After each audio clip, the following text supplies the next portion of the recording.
तीसरी बार महाराष्ट्र के सीएम की कुर्सी पर बैठने वाले देवेंद्र फडणवीस का इस बार भी सीएम बनना काफी नाटकीय रहा। अरे भैया, अभी तो कहा, देवेंद्र जी ने भी कहा, मैं भी कह रहा हूँ, रुको थोड़ा, अभी शाम तक रुको, अभी कल शपथ ली है ना। उनका समझ में आएगा, मैं तो लेने वाला हूँ, मैं रुकने वाला हूँ। सर्वानुमते यानी कि सर्वसम्मति से देवेंद्र फडणवीस जी को पार्टी के नेता के रूप में घोषणा करता हूं।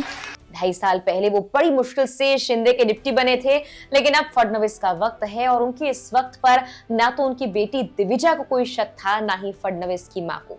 बैठकों के दौर से पहले ही मां सरिता फडणवीस ने कहा, बेशक बेटा मुख्यमंत्री बनेगा। हाँ, इसमें तो कोई ये ही नहीं है, मुख्यमंत्री तो बनेंगे। परिवार का यही भरोसा फडणवीस के लिए मुश्किल वक्त में ताकत बना है। जैसे जैसे फडणवीस राजनीति की सीढ़ियां चढ़ रहे थे, वैसे वैसे उनका परिवार और खासकर पत्नी अमृता फडणवीस उनको और प्रोत्साहित कर रहे थे। फडणवीस के परिवार में और कौन कौन है, बेटी से उनका रिश्ता कैसा है, चलिए बताते हैं देवेंद्र फडणवीस के परिवार के बारे में आपको सब कुछ। नमस्कार, मेरा नाम है मेघना सचदेवा और आप मुझे देख रहे हैं लोकमत हिंदी पर। देवेंद्र फडणवीस के राजनीतिक स्टारडम तक पहुंचने की कहानी में अनुशासन का काफी ज्यादा रोल रहा है और उनके पिता का भी। उनके पिता गंगाधर राव भाजपा एमएलसी और जनसंघ के सक्रिय मेंबर थे।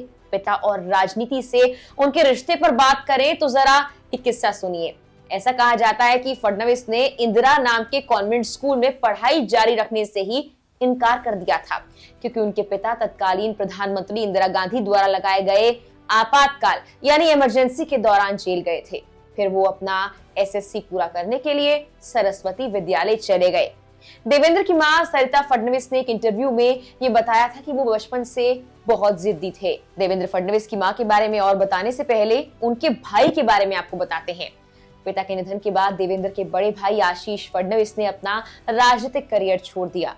उन्होंने घर परिवार की जिम्मेदारी संभाल ली और छोटे भाई को राजनीति में आगे बढ़ाया। नागपुर में आरएसएस की शाखाओं में जाने वाले देवेंद्र फडणवीस जल्द ही प्रचारक बन गए। देवेंद्र को राजनीतिक विरासत अपने पिता से मिली थी।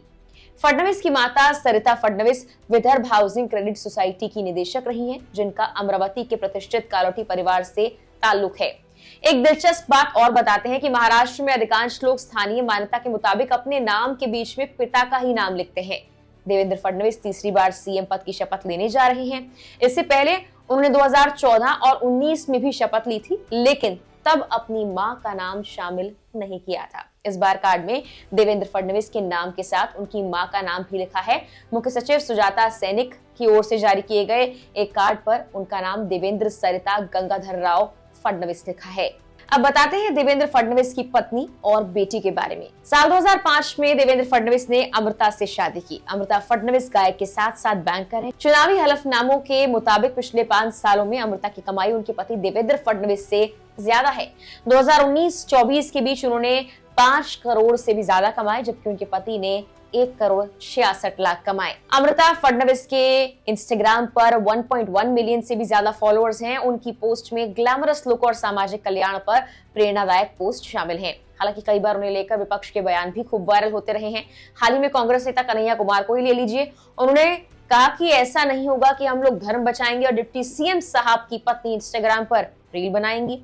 भाजपा ने इस मामले को लेकर कांग्रेस पर काफी हमला बोला था और इसे मराठी महिला की अस्मिता से जोड़ा था। फडणवीस की बेटी दिविजा पिछले दिनों तब चर्चा में आई जब चुनावों के दौरान बेटी ने पिता के सीएम बनने पर भरोसा जाहिर किया और कहा कि हम जनता के लिए काम करेंगे। मुझे यकीन है कि भाजपा महाराष्ट्र को महान बनाने के लिए जो भी करना होगा वो करेगी।